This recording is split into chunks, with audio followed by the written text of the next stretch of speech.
जय हिंद दोस्तों चीन ने किया हाइपरसोनिक इंजन का टेस्ट और भारत के दो दोस्तों ने निभाई दोस्ती। चीन की मीटिंग में नहीं हुए शामिल। वहीं समुद्र की सीमा पर दुश्मन से निपटने के लिए भारत फ्रांस ने मिलाया हाथ। तो आइए जानते हैं इनके बारे में डिटेल में।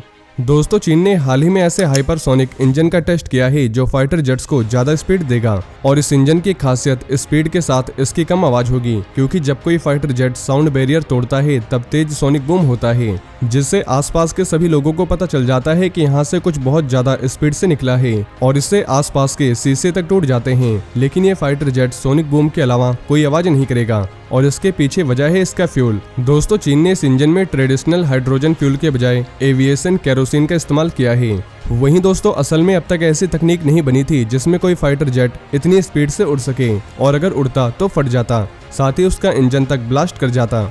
लेकिन अब चीन का दावा है कि उन्होंने ऐसा हाइपरसोनिक इंजन बना लिया है जो फाइटर जेट को 11,113 किलोमीटर प्रति घंटे की स्पीड में उड़ा सकता है। और इस इंजन का नाम है kerosene based detonation engine. Detonation engine fighter jet को आगे बढ़ाने के लिए शॉक वेव्स की सीरीज बनाता है। शॉक वेव्स की ये सीरीज उसके छल्ले जैसे चैनल में फ्यूल के तेज बहाव से बनती है, यानी इंजन के छल्लों में एक राउंड फ्यूल बहा और उसने तेजी से जेट को आगे फेंका और दूसरे राउंड ने ये स्पीड और बढ़ा दी। और डेटोनेशन इंजन ट्रेडिशनल हाइपरसोनिक इंजनों की तुलना में ज्यादा ताकत पैदा करते हैं। असल में ये इंजन स्क्रैम जेट से भी ज्यादा ताकतवर होते हैं। अमेरिका फिलहाल स्क्रैम जेट इंजनों पर काम कर रहा है और इन इंजनों की मदद से लंबी दूरी की यात्राएं बेहद कम समय में पूरी की जा सकती हैं, लेकिन फाइटर जेट में इनका इस्तेमाल खतरनाक हो सकता है। वहीं चीन ने अपने नए इंजन का test JF-12 hypersonic shock tunnel में किया है और ये दुनिया की सबसे बड़ी शॉक टनल है। वैसे इस टनल के अंदर मैक 5 से 9 तक के स्पीड वाले इंजनों की टेस्टिंग हो सकती है और चीन ने इसी में डेटोनेशन इंजन का टेस्ट किया है, जिसने 11,113 किलोमीटर प्रति घंटे की स्पीड हासिल की है। वहीं चीन ने 21 नवंबर को बड़े अरमानों से हिंद महासागर क्षेत्र के देशों के साथ एक मीटिंग की थी और 19 देशों ने China international development cooperation agency CIDCA की इस खास मीटिंग में हिस्सा लिया था। साथ ही चीनी विदेश मंत्रालय की तरफ से आयोजित इस मीटिंग में भारत को आमंत्रित नहीं किया गया था। वहीं जहां बाकी देशों ने इसमें हिस्सा लिया तो भारत के दो दोस्त ऐसे थे जिन्होंने चीन की इस चाल को कामयाब नहीं होने दिया।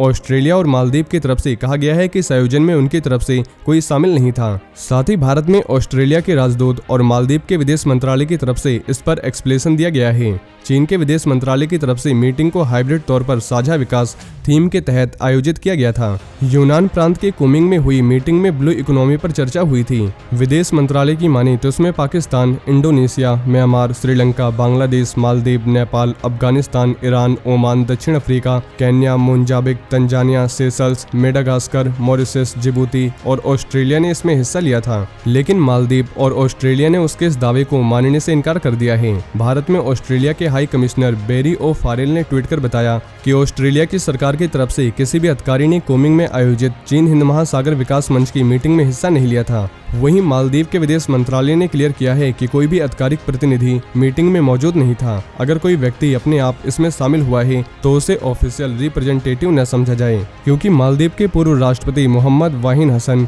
और ऑस्ट्रेलिया के पूर्व प्रधानमंत्री केविन रूड ने इस मीटिंग में हिस्सा लिया था। दोस्तों CIDCA चीन की नई डेवलपमेंट एजेंसी है और former deputy foreign minister Liu Zhaohui इसके हेड हैं। वैसे झाओहुई भारत और पाकिस्तान में राजदूत भी रहे हैं और पाकिस्तान के लिए उनका रुख हमेशा नरम रहा है।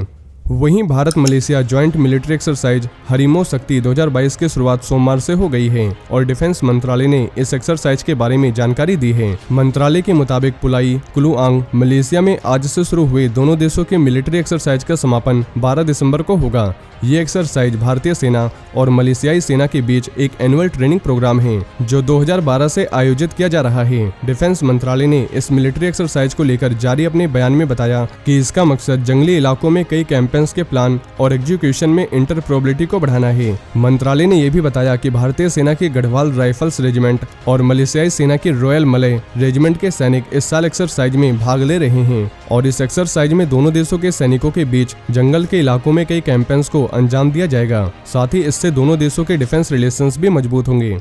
वहीं फ्रांस के डिफेंस मिनिस्टर सेबेस्टियन लेकोर्नु ने रविवार को दोहराया कि फ्रांस और भारत अपनी मरीन संप्रभुता की रक्षा करने और भारत प्रशांत क्षेत्र में समुद्र में अपनी स्वतंत्रता के लिए एकजुट हैं। फ्रांसीसी दूतावास द्वारा जारी बयान के मुताबिक लेकोर्नु भारत फ्रांस एनुअल डिफेंस बातचीत आयोजित करने और स्ट्रेटेजिक रिलेशनशिप्स को मजबूत करने के लिए आजकल भारत की यात्रा पर हैं। उन्होंने संडे को इंडियन नेवी के latest aircraft carrier INS Vikrant का भी निरीक्षण किया है।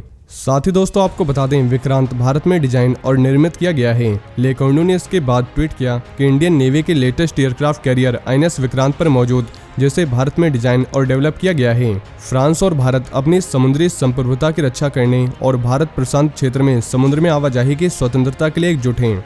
तो दोस्तों ये थे आज के कुछ बड़े डिफेंस अपडेट। वहीं अगर आप भारतीय सेना से जुड़ी ऐसी और भी जानकारी जानना चाहते हैं तो आपको हमारे दूसरे चैनल डिफेंस एनालिसिस पे मिल जाएगी, जिसकी लिंक आपको नीचे डिस्क्रिप्शन में मिल जाएगी। और ये इन्फॉर्मेशन अगर आपके लिए यूजफुल रही हो तो वीडियो को ज़्यादा से ज़्यादा शेयर करें और चैनल को सब्सक्राइब करना न भूलें। जय हिंद, जय भारत।